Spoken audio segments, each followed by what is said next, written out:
मेरा नाम रावल राम है और मैं आपसे सवाल करना चाहता हूँ कि हमारा मज़हब गलत नहीं है, उसमें गलतियाँ हम लोग करते हैं।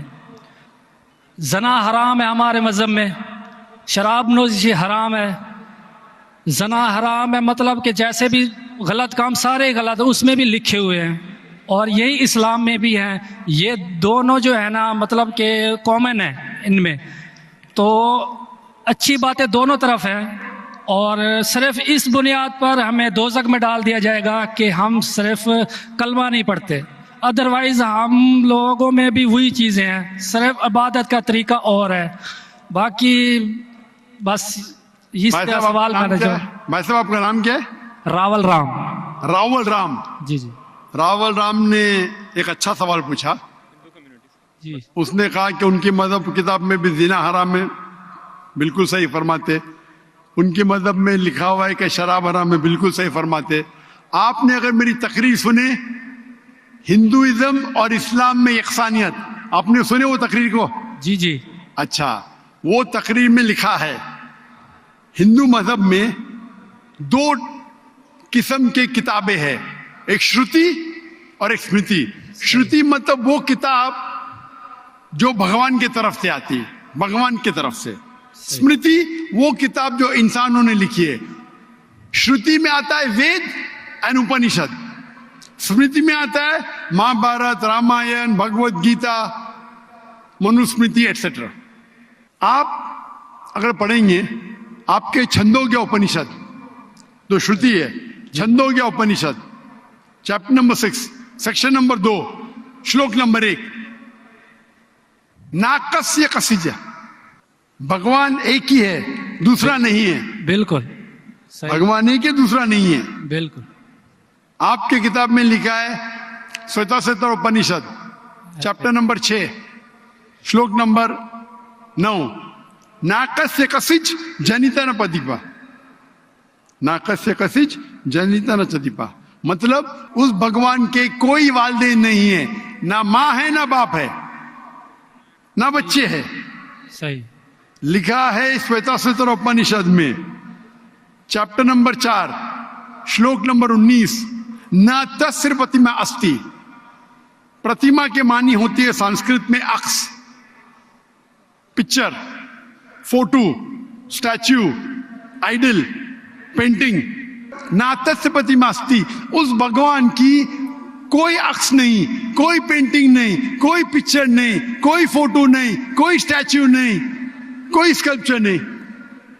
ये लिखा है यजुर्वेद चैप्टर नंबर 32 श्लोक नंबर 3 में भी, ना तस्य प्रतिमा अस्ति। तो आप अगर भगवान को मानते हैं और भगवान की मूर्ति बनाते हैं तो गलत है। आपके किताब के हिसाब से कुरान मजीद को बाजू रखो, हदीस को बाजू रखो। आप मूर्ति पूजा में मानते हैं भाई साहब? सर मैं सिर्फ कृष्ण भगवान की मूर्ति पे मानता हूँ, अदरवाइज देवता हैं वो मतलब उन पे सजदा नहीं कर सकते। अच्छा। सिर्फ कृष्ण भगवान को सजदा कर सकते, उसकी मूर्ति भी जायज है। ये कहाँ लिखा है कि कृष्ण भगवान की मूर्ति जायज है? किधर लिखा है? वो सर मेरे हिसाब से वो खुदा है हमारा, इसलिए। बराबर, हमारे हिसाब से मैं भी अल्लाह में मानता हूँ, लेकिन अल्लाह की मूर्ति नहीं बना सके वो ही अल्लाह में मानता हूँ। अगर अल्लाह की मूर्ति बना सके तो वो अल्लाह ही नहीं है। वलम यकुल लहु कुफुवन अहद।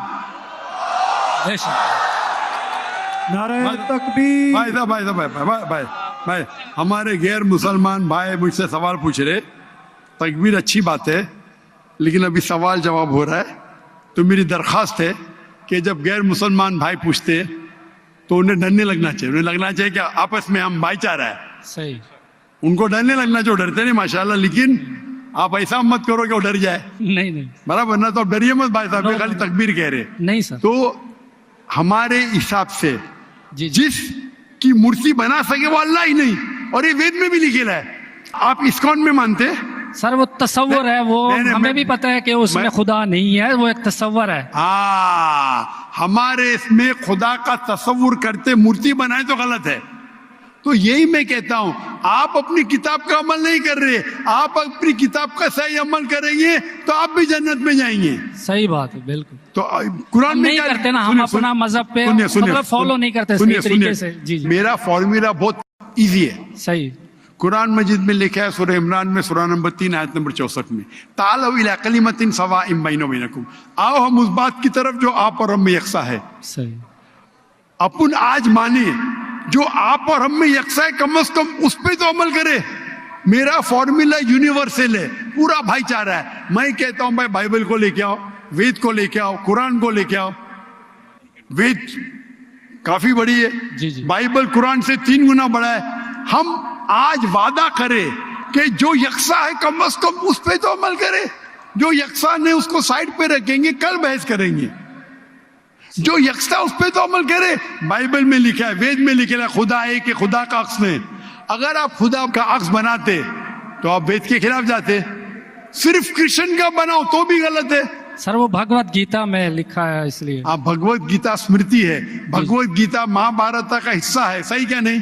सही। तो महाभारत एक स्मृति है, स्मृति श्रुति के खिलाफ नहीं जा सकती है। अगर स्मृति और श्रुति में टकराव है तो हम श्रुति को मानेंगे, स्मृति को नहीं। वेद और उपनिषद सबसे ऊपर है। सही। तो आपका एक पीएचडी टीचर है, वो कुछ कहता है, और एक बैचलर है। आप पीएचडी वाले उस्ताद को मानेंगे या जो बैचलर की डिग्री वाले उस्ताद को मानेंगे? किसको मानेंगे? कौन से उस्ताद को मानेंगे? PhD sir. पीएचडी। तो आपका पीएचडी वेद है। सही।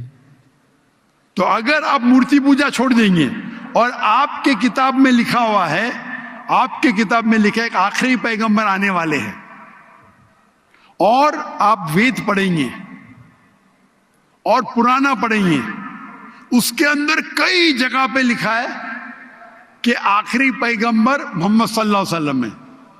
आप अगर कल की पुराना पढ़ेंगे, भविष्य पुराना भी है, कल की पुराना है, और आप मेरी तकरीर सुनेंगे। एक तकरीर है मेरी, मोहम्मद सल्लल्लाहु अलैहि वसल्लम का जिक्र हिंदू मजहबी किताबों में। वक्त की किल्लत होने की वजह से सिर्फ मैं छोटी पॉइंट कहूंगा। आप अगर कल की पुराना पढ़ेंगे, चैप्टर नंबर 2 श्लोक नंबर 5, 7, 11, 15, 17, उसमें लिखा है क्या? एक अवतार आएंगे, आखिरी अवतार आएंगे, जिसके वालिद का नाम है विष्णु यास। विष्णु मतलब भगवान, जी जी। यास मतलब उसका बंदा, उसका सर्वेंट। अरबी में तर्जुमा करेंगे तो अब्दुल्ला होता है। आखिरी पैगंबर आएंगे जिसका वालिद के नाम अब्दुल्ला है, उसके माँ का नाम है सुमति। सुमति संस्कृत में मतलब अमन, शांति। अरबी में कहेंगे आमिना। मोहम्मद सल्लल्लाहु अलैहि वसल्लम के माँ का नाम था आमिना। वो पैदा होंगे एक अमन शहर में, मक्का। उस शहर के ग्रोह के लीडर के कबीले में पैदा होंगे, कुरैश के कबीले में। उसके 4 करीब दोस्त होंगे। जिक्र हो रहा है खुलफा राशिदीन का। और मोहम्मद सल्लल्लाहु अलैहि वसल्लम का जिक्र तो बहुत लंबा है, 2 घंटे की तकरीर दे सकता हूं मैं। सही। तो अगर आप अपनी किताब में मानते, आपको मानना पड़ेगा कि आखिरी पैगंबर मोहम्मद सल्लल्लाहु अलैहि वसल्लम है। आप मानते कि आखिरी पैगंबर मोहम्मद सल्लल्लाहु अलैहि वसल्लम है?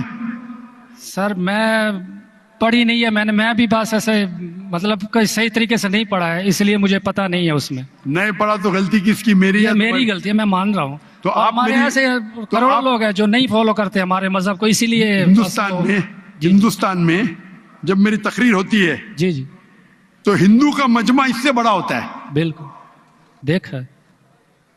5 लाख, 10 लाख, 25%, 20% गैर मुस्लिम होते, 20% हिंदू होते। तो 10 लाख का 20% कितना हुआ? 2 लाख। ये 2 लाख का तो मजमा नहीं ना, क्योंकि हिंदुस्तानी मुझसे मोहब्बत करते हैं जी, और गैर मुस्लिम भी मोहब्बत करते हैं। वो पॉलिटिशियन है जो प्रॉब्लम होता है उनको, वोट बैंक का प्रॉब्लम है। अरे हम लोग तो हार जाएंगे अभी। हिंदू जब मेरी तकरीर सुनते कहते कि 2 घंटे में हमने वो सीखा जो हमने 40 साल हमें पता नहीं था। सही। अभी जो मैं हवाला दिया, रेफरेंस के साथ आपकी किताब का हवाला दिया, तो आप अगर सच्चे हिंदू है तो आपको मानना पड़ेगा कि एक भगवान है, उस भगवान की मूर्ति नहीं है, उसके आखिरी पैगंबर मोहम्मद सल्लल्लाहु अलैहि वसल्लम है। तो आप अपनी किताब पे अमल करेंगे, जी करूँगा। और जो चीज यकसा है कम से कम उस पर तो अमल करो। जो टकराव है वो बाद में, मैं जानता हूं, मैंने तकरीर की है, इसमें लिखा है कि हिंदू मजहबी किताब में लिखेला शराब पीना हराम है, कुरान में लिखेला है। सही आपकी मजहबी किताब में यह भी लिखा है कि सुअर का गोश्त खाना हराम है, सही। और आपकी किताब कुरान से सख्त है, उसमें लिखा है कि अगर आप सुअर का गोश्त बेचेंगे तो उल्टे पैर और उल्टे हाथ काटना चाहिए। ये किधर हदीस में नहीं लिखेला है, ना कुरान में लिखेला। आपकी मजहबी किताब मनुस्मृति में लिखा हुआ है कि आप उल्टे हाथ और उल्टे पैर काटो अगर वो सुअर का गोश्त बेचता है तो। सही। तो अगर आप सही हिंदू है, आपकी मजहबी किताब पढ़ो। आपकी मजहबी किताब में लिखा हुआ है कि आखिरी पैगंबर आएंगे और आखिरी पैगाम देंगे। आखिरी पैगंबर मोहम्मद सल्लल्लाहु अलैहि वसल्लम है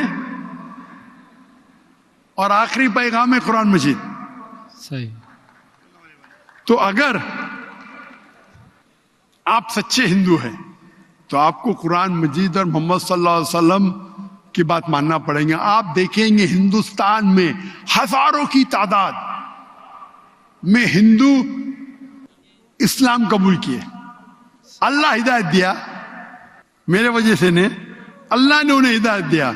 क्या मेरे तकरीर के बाद कई लोग, चाहे मजमे में चाहे घर पे, अल्लाह उन्हें हिदायत दे रहा है। मैं आपसे पूछना चाहता हूं, आप मानते हैं कि अल्लाह के आखिरी नबी मोहम्मद सल्लल्लाहु अलैहि वसल्लम है? सर मैंने अभी देखना है, जाके पढ़नी है किताब, तो अगर उसमें है तो ठीक है, सही बात है। तो मेरी आपसे दरखास्त है कि आप मेरा वीडियो कैसेट जी हिंदुइज्म और इस्लाम में यकसानियत देखिए, जी। और उसको देखने के बाद अगर कोई सवाल है तो मुझसे पूछिए। अगर आपको यकीन आता है तो हक है, तो मैं आपको दावत देता हूं कि हक का पैगाम को एक्सेप्ट करो, और इंशाअल्लाह ये आपके लिए राह नजात बनेंगी इंशाअल्लाह। जी सत श्री अकाल, अस्सलाम वालेकुम।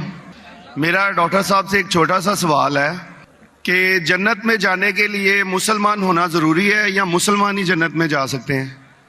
भाई साहब का सवाल